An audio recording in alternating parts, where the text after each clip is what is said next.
عايز اقول لكم لو تعرفوا فضل الضيف اللي بيخش عندكم مش هتبوسوا رجليه، هتبوسوا التراب اللي بيمشي عليه. عارفه ليه؟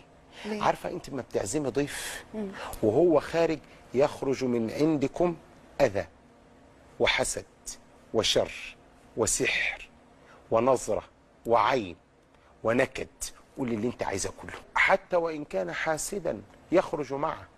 الضيف ياخد في حذائه 70 مرضا من اهل البيت، او 70 خبثا من اخباث اهل البيت. يعني ربنا بيطهرهم، يعني ربنا بيكرمهم. عشان كده سيدنا ابراهيم كان لما يعدي عليه 3 ايام يا ست لميا ما يخشش عليه ضيف، كان يعمل عزا يظن ان الله قد غضب عليه.